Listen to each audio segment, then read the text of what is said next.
प्रवेश होणार आहे। मी त्यांची नावं घेतो। चर्मकार समाज ठाणे जिल्हा नेते श्री भास्कर चव्हाण, संस्थापक अध्यक्ष मनसे प्रभाग अध्यक्ष भास्कर चव्हाण यांचा शिवसेना उद्धव बाळासाहेब ठाकरे या पक्षात प्रवेश होतोय।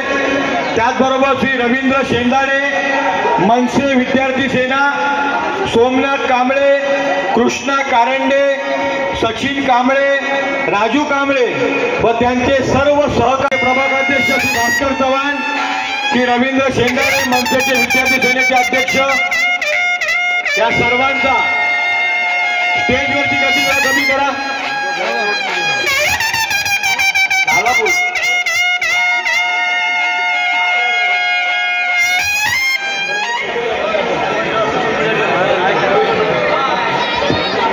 चर्मकार समाज ठाणे जिल्ह्याचे नेते भास्कर चव्हाण, मनसेचे प्रभाग अध्यक्ष मनसेचे विद्यार्थी सेनेचे रवींद्र शेंदाडे,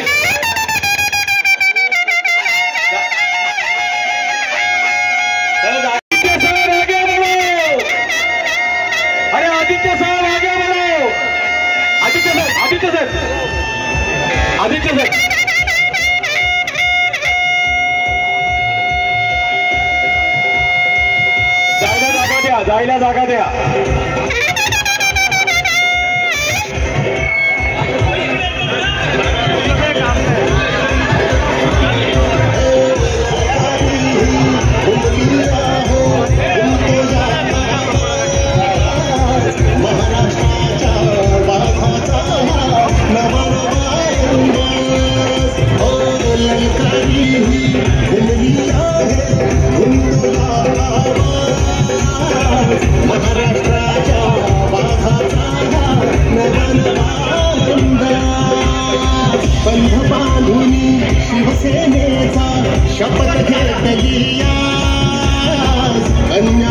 आपले संवाद साधताय।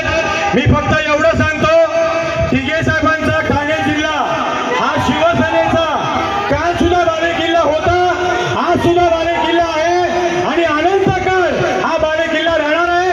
आदित्य साहेब जय महाराष्ट्र।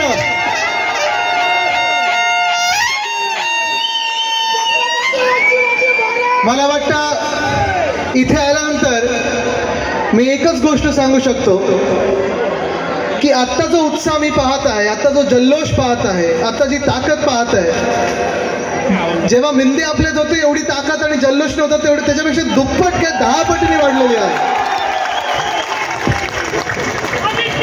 आपल्या शिवसेनेला नेहमी एक समोर चॅलेंज लागतं आणि अजून ह्या खोके सरकारमध्ये चॅलेंज देण्यासारखा कोणी उभा राहिलेला नाहीये। तरी देखील आपण पाहत आहात की एवढी ही ताकद झालेली आपली ठाण्यामध्ये, एवढा जो उत्साह दिसत आहे हा फक्त आणि फक्त उद्धव बाळासाहेब ठाकरे ह्या व्यक्तीसाठी, जे आपले कुटुंब प्रमुख आहेत त्यांच्यासाठी आहे। आपले आशीर्वाद, वंदनीय हिंदू सम्राट बाळासाहेब ठाकरेंचे आशीर्वाद आहेत, ते माझे आजोबा आहेत, आनंद दिघे काकांचे आशीर्वाद आहेत। तुम्हा सर्वांचं प्रेम आणि आशीर्वाद ह्यानीच ही ताकद आणि आज जिद्द आपल्याला दिसत आहे। इथे येत असताना मला विचारे साहेब सांगत होते की शाखा आपण आता सुरू करत आहोत। मध्यंतरीच्या काळात काही चोरांनी, जे अलिबाबा सोबत होते, त्यांनी शाखा चोरण्याचा प्रयत्न केला। त्यांचं कामच तेवढं आहे, लुटायचं, छळायचं, चोरायचं, पक्ष चोरण्याचा प्रयत्न केला, शाखा चोरण्याचा प्रयत्न करतात। उद्याकडे तरी आमचं आडनाव देखील ठाकरे पण नाव चोरण्याचा प्रयत्न करतील, कारण काहीच जमत नाहीये। पण आज खरोखर मी सगळ्या त्या कार्यकर्त्यांचं अभिनंदन करतो, मनापासून तुम्हाला सलाम करतो, जी पुन्हा एकदा ही तुम्ही शिवसेनेची शाखा इथे उभी केली आहे आणि आज इथे शाखा तुम्ही उभी केलेली आहे। मला खात्री आहे की येत्या काही काळामध्ये नगरसेवक, आमदार आणि खासदार देखील याच वेळेला असेच उभे करून आपण जिंकणार, की मला आज खात्री पटलेली आहे। इथे येत असताना मला अनेकदा मध्ये मध्ये थांबवलं गेलं, जणू काही रोड शोचं, मला वाटलं निवडणूकच जाहीर झाली आणि मी प्रत्येकाला सांगतो, अरे बाबा पुढे चला, पुढे चला। तिथे सभेच्या ठिकाणी लोक थांबले असतील, ते मला सांगतात, नाही नाही साहेब तिथे खूप लोक आहेत, गर्दी आहेत, आम्ही पोहोचू नाही शकणार, इथेच आमचं स्वागत घ्या।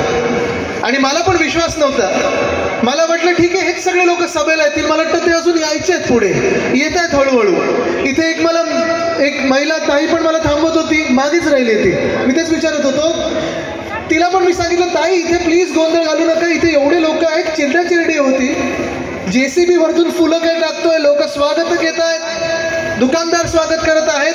गर्दी झाली तर चेंगराचेंगरी होईल, पुढे भेटा, इथे येऊन भेटा. पण ते अजून पोचलंच नाहीत मला आता इथपर्यंत. हे प्रेम आहे ठाण्याचं. शिवसेना आणि ठाणा, ठाणा आणि शिवसेना, ठाकरे आणि ठाणा आणि ठाकरे, हे नातं जे आहे ते फार वेगळं आहे. ते आपलं रक्ताचं नातं आहे. आज आम्ही अनेकदा इथे आलेलो आहोत, तुम्ही अनेकदा आम्हाला प्रेम दिलेलं आहे. पण हे जे वातावरण आहे हे आज वेगळं वातावरण आहे. हे वातावरण एका लढाईचं वातावरण आहे, युद्ध आहे. आणि हे युद्ध, ही लढाई ना देश विरुद्ध देश, ना धर्म विरुद्ध धर्म, ना जात विरुद्ध जात, ना जिल्हा विरुद्ध जिल्हा. ही लढाई जी आहे ती फक्त स्पष्ट एका बाजूची आहे. जे प्रामाणिक चांगले लोक आहेत, म्हणजे आपण सगळे, ज्यांनी कधी गद्दारी स्वीकार केली नाही, ज्यांनी इमान विकला नाही, ज्यांनी स्वतःला विकलं नाही, ज्यांनी गद्दारी केली नाही, ही अशी लोक आपण एका बाजूला जी रामराज्य आपल्याला आणायचं आणि दुसऱ्या बाजूला रावण राज्य ज्यांनी आपल्या महाराष्ट्रात आणलेलं आहे, असे हे मिंदे आणि मिंदे सरकारची जी टोळी आहे, ही अशी हे युद्ध आता आहे.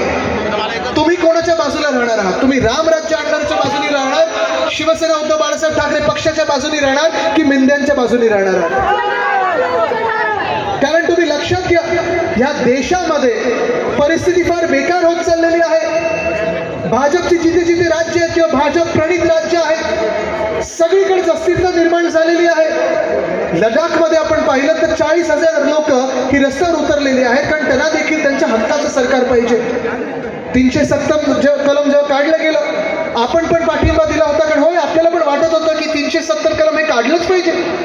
पण जम्मू काश्मीर लडाखची जेव्हा विभागणी झाली तेव्हा लडाखला केंद्रशासित राज्य केलं होतं. जसं आत्ता ह्या मिंद्यांचं राज्य हे गुजरात शासित कसं आहे ना, तसं लडाख हे केंद्रशासित राज्य केलं. आणि मग केंद्रशासित राज्य केल्यानंतर त्यांना वाटलं की केंद्र सरकार काहीतरी आपल्यासाठी चांगलं करेल, मोठं बजेट देईल, पॅकेज देईल. पण काही नाही, लोकांचा आवाज ऐकला जात नाहीये. अन्याय वाढत चाललेला आहे, उद्योगधंदा तर वाढलाच नाही. आणि आता त्या लोकांना देखील त्यांच्या हक्काचं सरकार पाहिजे.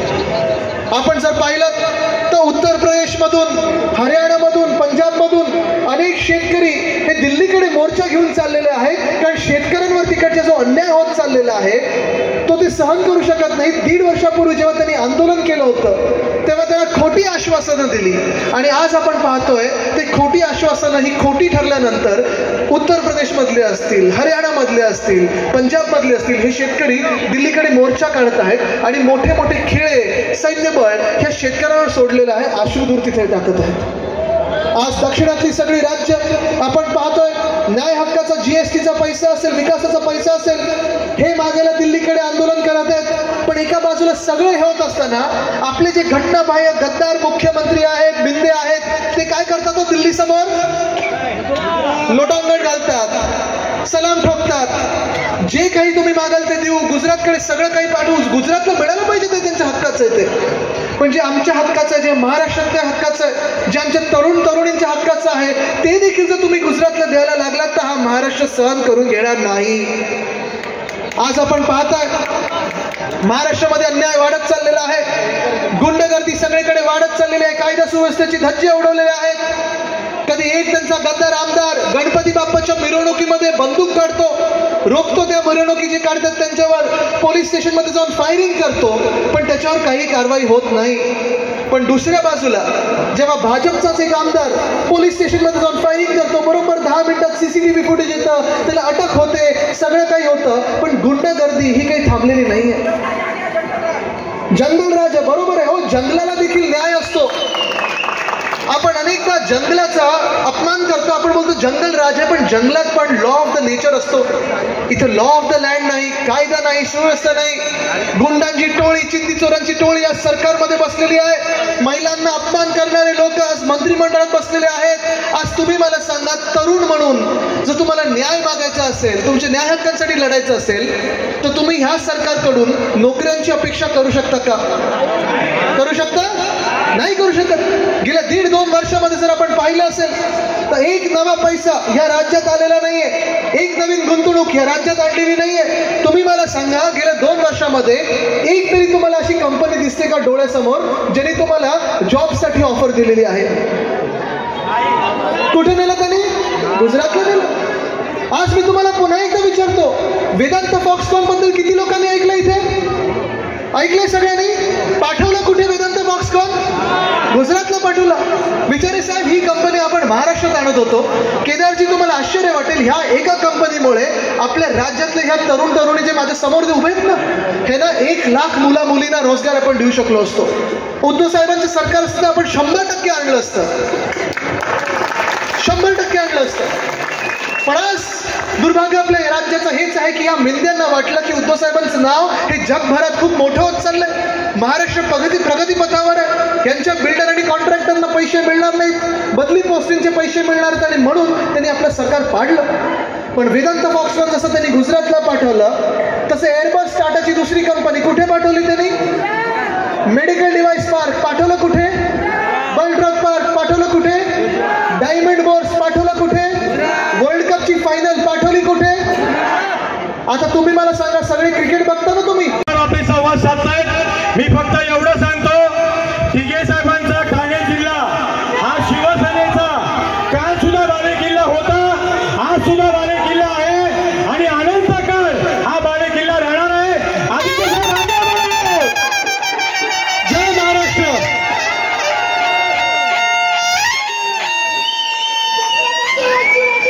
मला वाटतं इथे आल्यानंतर मी एकच गोष्ट सांगू शकतो की आत्ता जो उत्साह मी पाहत आहे, आता जो जल्लोष पाहत आहे, आता जी ताकद पाहत आहे, जेव्हा मिंदे आपल्यात होते एवढी ताकद आणि जल्लोष नव्हता, तेवढी त्याच्यापेक्षा दुप्पट किंवा 10 पटीने वाढलेली आहे.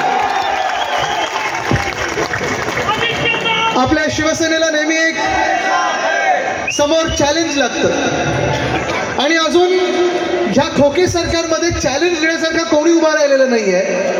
तरी देखील आपण पाहत आहात की एवढी ही ताकद झालेली आपली ठाण्यामध्ये, एवढा जो उत्साह दिसत आहे, हा फक्त आणि फक्त उद्धव बाळासाहेब ठाकरे ह्या व्यक्तीसाठी, जे आपले कुटुंब प्रमुख आहेत त्यांच्यासाठी आहे. आपले आशीर्वाद, वंदनीय हिंदू सम्राट बाळासाहेब ठाकरेंचे आशीर्वाद आहेत, जे माझे आजोबा आहेत, आनंद दिघे काकांचे आशीर्वाद आहेत. तुम्हा सर्वांचं प्रेम आणि आशीर्वाद ह्यानीच ही ताकद आणि आज जिद्द आपल्याला दिसत आहे. इथे येत असताना मला विचारे साहेब सांगत होते की शाखा आपण आता सुरू करत आहोत. मध्यंतरीच्या काळात काही चोरांनी, जे अलिबाबा सोबत होते, त्यांनी शाखा चोरण्याचा प्रयत्न केला. त्यांचं कामच तेवढं आहे, लुटायचं, छळायचं, चोरायचं. पक्ष चोरण्याचा प्रयत्न केला, शाखा चोरण्याचा प्रयत्न करतात. उद्याकडे तरी आमचं आडनाव देखील ठाकरे पण नाव चोरण्याचा प्रयत्न करतील, कारण काहीच जमत नाहीये. पण आज खरोखर मी सगळ्या त्या कार्यकर्त्यांचं अभिनंदन करतो मनापासून, तुम्हाला सलाम करतो, जी पुन्हा एकदा ही तुम्ही शिवसेनेची शाखा इथे उभी केली आहे. आणि आज इथे शाखा तुम्ही उभी केलेली आहे. मला खात्री आहे की येत्या काही काळामध्ये नगरसेवक, आमदार आणि खासदार देखील याच वेळेला असेच उभे करून आपण जिंकणार, की मला आज खात्री पटलेली आहे. इथे येत असताना मला अनेकदा मध्ये मध्ये थांबवलं गेलं, जणू काही रोड शोचं, मला वाटलं निवडणूकच जाहीर झाली. आणि मी प्रत्येकाला सांगतो, अरे बाबा पुढे चला, पुढे चला. तिथे सभेच्या ठिकाणी लोक थांबले असतील, ते मला सांगतात, नाही नाही साहेब, तिथे खूप लोक आहेत, गर्दी आहेत, आम्ही पोहोचू नाही शकणार, इथेच आमचं स्वागत घ्या. आणि मला पण विश्वास नव्हता. मला वाटलं ठीक आहे, हेच सगळे लोक सभेला येतील. मला वाटतं ते अजून यायचे आहेत, पुढे येत आहेत हळूहळू. इथे एक महिला ताई पण मला थांबवत होती, मागेच राहिली ती. मी तेच विचारत होतो, तिला पण मी सांगितलं, ताई इथे प्लीज गोंधळ घालू नका, इथे एवढे लोक आहेत. चिरडाचिरडी होती, JCB वरतून फुलं काय टाकतोय, लोक स्वागत घेत आहेत, दुकानदार स्वागत करत आहेत. गर्दी झाली तर चेंगराचेंगरी होईल, पुढे भेटा, पुढे भेटा, इथे येऊन भेटा. पण ते अजून पोचलंच नाहीत मला वाटतं इथपर्यंत. हे प्रेम आहे ठाण्याचं. शिवसेना आणि ठाणा, ठाणा आणि शिवसेना, ठाकरे आणि ठाणा, ठाणा आणि ठाकरे, हे नातं जे आहे ते फार वेगळं आहे, ते आपलं रक्ताचं नातं आहे. आज आम्ही अनेकदा इथे आलेलो आहोत, तुम्ही अनेकदा आम्हाला प्रेम दिलेलं आहे. पण हे जे वातावरण आहे हे आज वेगळं वातावरण आहे. हे वातावरण एका लढाईचं वातावरण आहे. युद्ध आहे आणि हे युद्ध, ही लढाई ना देश विरुद्ध देश, ना धर्म विरुद्ध धर्म, ना जात विरुद्ध जात, ना जिल्हा विरुद्ध जिल्हा, ही लढाई जी आहे ती फक्त स्पष्ट एका बाजूची आहे. जे प्रामाणिक चांगले लोक आहेत म्हणजे आपण सगळे, ज्यांनी कधी गद्दारी स्वीकार केली नाही, ज्यांनी इमान विकला नाही, ज्यांनी स्वतःला विकलं नाही, ज्यांनी गद्दारी केली नाही, ही अशी लोक आपण एका बाजूला जी रामराज्य आपल्याला आणायचं आणि दुसऱ्या बाजूला रावण राज्य ज्यांनी आपल्या महाराष्ट्रात आणलेलं आहे, असे हे मिंदे आणि मिंदे सरकारची ती टोळी आहे, ही अशी हे युद्ध आता आहे. तुम्ही कोणाच्या बाजूला राहणार आहात? तुम्ही रामराज्य आणणाऱ्याच्या बाजूने राहणार, शिवसेना उद्धव बाळासाहेब ठाकरे पक्षाच्या बाजूने राहणार, की मिंद्यांच्या बाजूने राहणार आहात?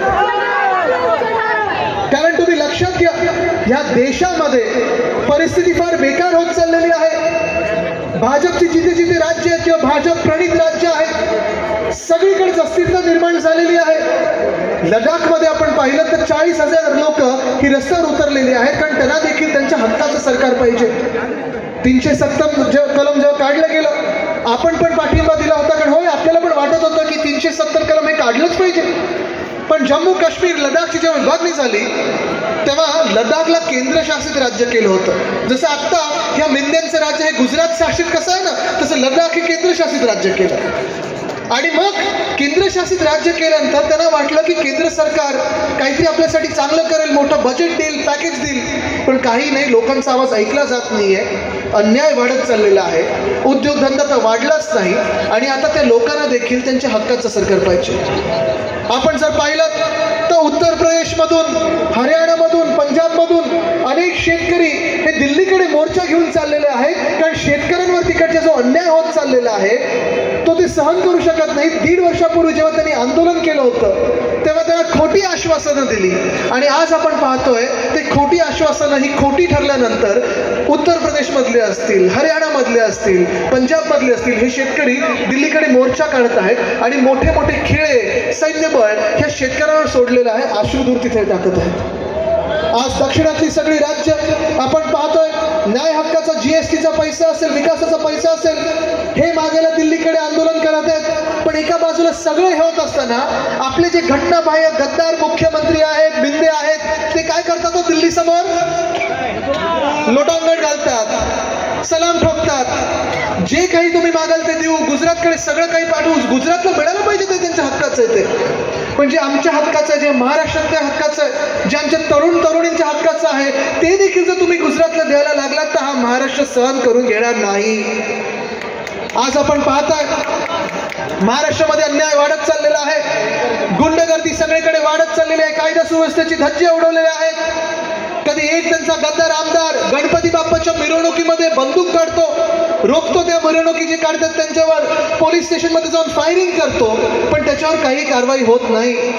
पण दुसऱ्या बाजूला जेव्हा भाजपचाच एक आमदार पोलीस स्टेशनमध्ये जाऊन फायरिंग करतो, बरोबर 10 मिनिटात CCTV फुटेज येतं, त्याला अटक होते, सगळं काही होतं, पण गुंडगर्दी ही काही थांबलेली नाहीये. जंगल राज बरोबर आहे, हो, जंगलाला देखील न्याय असतो. आपण अनेकदा जंगलाचा अपमान करतो, आपण बोलतो जंगल राज आहे, पण जंगलात पण लॉ ऑफ द नेचर असतो. इथं लॉ ऑफ द लँड नाही, कायदा नाही, सुव्यवस्था नाही. गुंडांची टोळी, चिंदी चोरांची टोळी आज सरकारमध्ये बसलेली आहे. महिलांना अपमान करणारे लोक आज मंत्रिमंडळात बसलेले आहेत. आज तुम्ही मला सांगा, तरुण म्हणून जर तुम्हाला न्याय मागायचा असेल, तुमच्या न्याय हक्कांसाठी लढायचं असेल, तर तुम्ही ह्या सरकारकडून नोकऱ्यांची अपेक्षा करू शकता का? करू शकता? नाही करू शकत. गेल्या 1.5-2 वर्षामध्ये जर आपण पाहिलं असेल तर एक नवा पैसा या राज्यात आलेला नाहीये, एक नवीन गुंतवणूक या राज्यात आणलेली नाहीये. तुम्ही मला सांगा, गेल्या 2 वर्षामध्ये एक तरी तुम्हाला अशी कंपनी दिसते का डोळ्यासमोर ज्याने तुम्हाला जॉबसाठी ऑफर दिलेली आहे? कुठे नेलं त्यांनी? गुजरातला नेलं. आज मी तुम्हाला पुन्हा एकदा विचारतो, वेदांत फॉक्सकॉन बद्दल किती लोकांनी ऐकलं? इथे ऐकलंय सगळ्यांनी? पाठवलं कुठे वेदांत फॉक्सकॉन? गुजरातला पाठवला. विचारे साहेब, ही कंपनी आपण महाराष्ट्रात आणत होतो. केदारजी, तुम्हाला आश्चर्य वाटेल, ह्या एका कंपनीमुळे आपल्या राज्यातले ह्या तरुण तरुणी जे माझ्या समोर उभे आहेत ना, हे ना 1 लाख मुला मुलींना रोजगार आपण देऊ शकलो असतो. उद्धव साहेबांचं सरकार असतं, आपण 100% आणलं असतं, 100% आणलं असतं. पण आज दुर्भाग्य आपल्या राज्याचं हेच आहे की या मिंद्यांना वाटलं की उद्धव साहेबांचं नाव हे जगभरात खूप मोठं होत चाललंय. महाराष्ट्र प्रगती पथावर आहे. यांच्या बिल्डर आणि पैसे मिळणार नाहीत, बदली पोस्टिंगचे पैसे मिळणार नाही, म्हणून त्यांनी आपलं सरकार पाडलं. पण वेदांत फॉक्सकॉन जसं त्यांनी गुजरातला पाठवलं, तसं एअरबस टाटाची दुसरी कंपनी कुठे पाठवली त्यांनी? मेडिकल डिव्हाइस पार्क पाठवलं कुठे? बलड्रग पार्क पाठवलं कुठे? डायमंड बोर्स पाठवलं कुठे? वर्ल्ड कपची फायनल पाठवली कुठे? आता तुम्ही मला सांगा, सगळे क्रिकेट बघता ना तुम्ही?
सरकार पोलिसांना त्यांच्या मागे लावतात, सामान्य कार्यकर्त्याला, सामान्य नागरिकांना छळतात.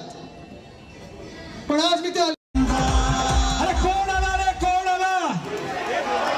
अरे आदित्य साहेब आगे बढ़ो, अरे उद्धव साहेब आगे बढ़ो.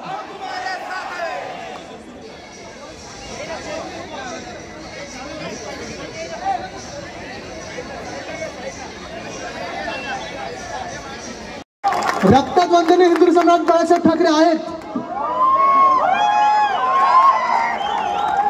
ते रूप कधी दाखवायचं ते ठरवणार. पण तसंच कितीतरी वेळा एक धीरज ठाकूर नावाचा आपला कार्यकर्ता होता. आनंद नगर पासून जी सुरुवात झालेली आहे ती या ठिकाणी त्यानंतर सोबत शेवटचा शब्द बाळासाहेबांचा पाडा. ठाण्याचे लोकप्रिय खासदार, शिवसेना नेते, आदरणीय खासदार राजेंद्र विचारे विनंती करतो विचारे साहेबांना विनंती करतो त्यांनी आपले संवाद साधावा.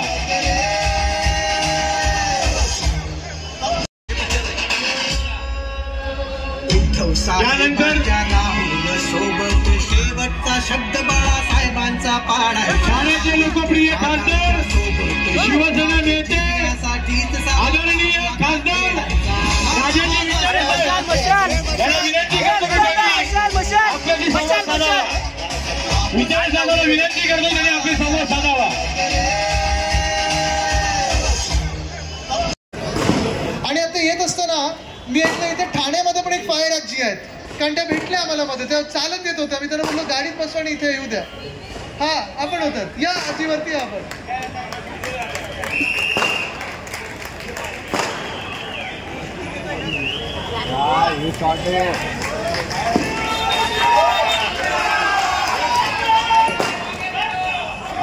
ह्या प्रेमामुळे आपल्याला कोणी धक्का लावू शकत नाही. हे आशीर्वाद आहेत. खरं तसं पाहायला गेलं तर त्याला इथे एवढं चालवण्याची गरज नव्हती, पण शिवसेना म्हटल्यानंतर, शिवसैनिक म्हटल्यानंतर जी जिद्द आहे, जी ताकद आहे ती ह्यांच्यात आहे, आपल्यात आहे. एक युवा जोश हा सगळीकडे दिसत आहे. आणि आज मी हे भाकीत करत आहे, आज मी तुम्हाला सांगत आहे की हे 2024 वर्ष आपलं आहे आणि पुन्हा एकदा ठाणे जिंकणार म्हणजे जिंकणारच. नातं कोणी बदलू शकत नाही. आणि शिवसेना म्हणजे आपणच. मिंदे हे शिवसेना नव्हे.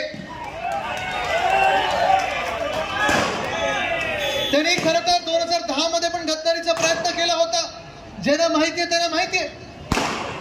काँग्रेसमध्ये जाण्याचा प्रयत्न केला, तुम्हाला माहिती असेल सगळं. तेव्हा त्यांना नो सांगितलं होतं. पण जेव्हा आपल्यातून फुटले त्यानंतर मी पाहत आहे, मगाशी देखील माझा सत्कार होत होता, मला मोठा हार दिला जात होता आणि मी सांगितलं मला नका देऊ. शिवसेनेत जे वाघ आहेत, ठाण्यात जे आपले शिवसेनेचे वाघ आहेत त्याचं प्रतीक म्हणून आणि त्यांचे सर्वात पुढे लढणारी ढाल आणि तलवार म्हणून राजन विचारे साहेबांना आपण तो मगाशी हार दिला.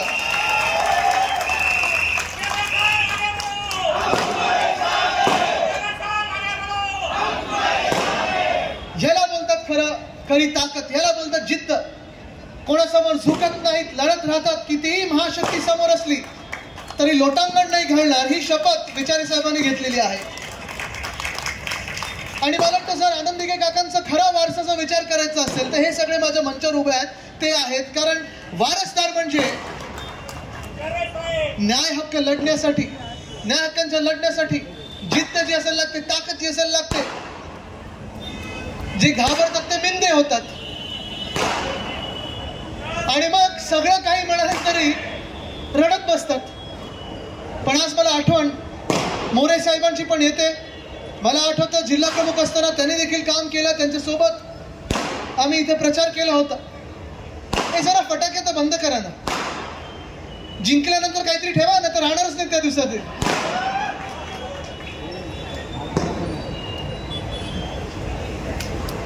आता आवाज बंद झाला, मिंदेंसारखा झाला. आज म्हणायचं तरी काय, नक्की बोलायचं तरी किती, हा एक प्रश्न पडत आहे. कारण जसं ठाण्यात तुम्ही प्रेम देतात, जो उत्साह दिसत आहे मला, जो जल्लोष दिसत आहे, तरुण तरुणींकडून असेल, सगळ्याच वयोगटातल्या लोकांकडून असेल, हाच उत्साह, हाच जल्लोष मला संपूर्ण महाराष्ट्रात दिसत आहे. काल परवाकडे जळगावमध्ये होतो. दोन्ही जिल्ह्यांमध्ये एकच वातावरण आहे. पुण्यात जा तुम्ही, कधी विदर्भात जा, कधी मराठवाड्यात जा, कधी उत्तर महाराष्ट्रात जा, सगळीकडे मला दिसत आहे की महाविकास आघाडीचं सरकार पुन्हा एकदा येणार आणि जे अवकाळी सरकार आपल्या डोक्यात बसवलेलं आहे त्याला लोक घालवणार म्हणजे घालवणारच. सुरुवात करायची तरी कुठून करायची? आज महाराष्ट्रामध्ये आपण पाहतो उद्योगधंदे सगळे बंद होत चाललेले आहेत.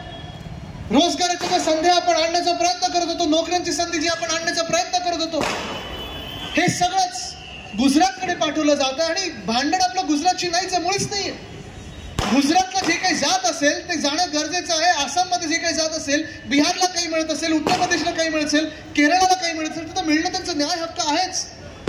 पण राग त्या गोष्टीचा येतो की जे 100% आपण आपल्या राज्यात आणणार होतो, जेव्हा खेचून आपल्या हातातून गुजरातला दिलं जातं ना, तिथे मला राग येतो.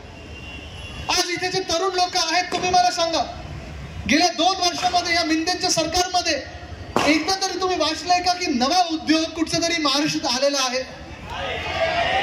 शिकलात ना तुम्ही, सगळे कॉलेजमध्ये डिग्री घेतल्यात, हातात सर्टिफिकेट आहेत, नोकऱ्यांची संधी आहे का? नवी नोकरी तुम्ही ऐकल्यात का? जॉब ऑफर आली आहे का?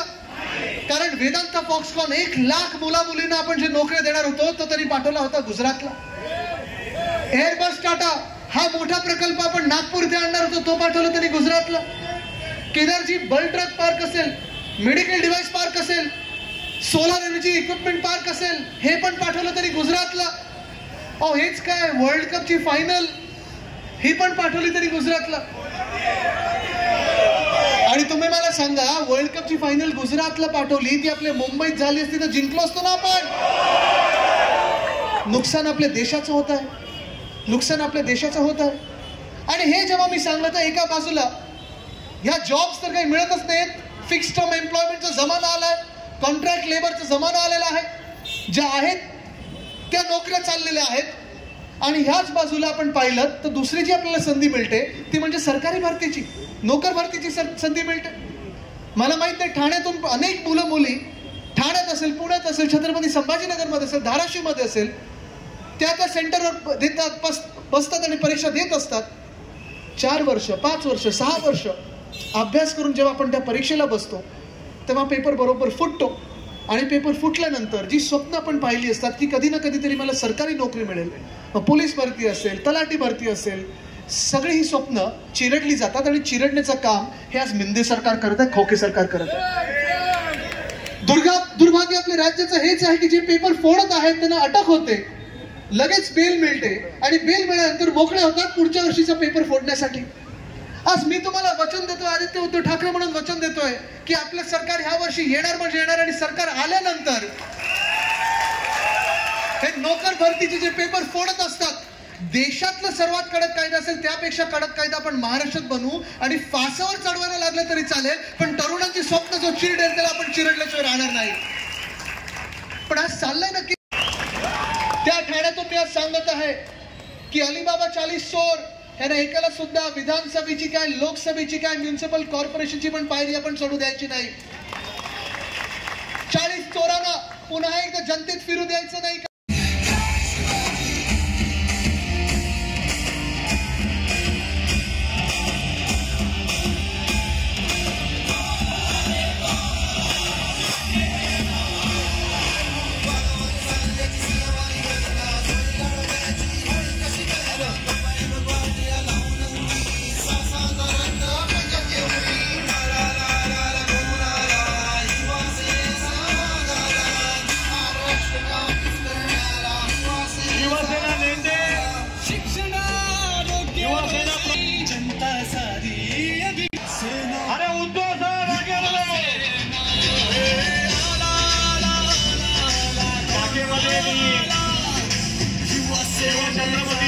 कोणी काही केलं तरी मात्र आम्ही आणि आमच्या रक्त मारणे मनामध्ये माझ तरी आपण मुजोड नाही दिसतो सदैव आपल्याला लढायचा गुन्हा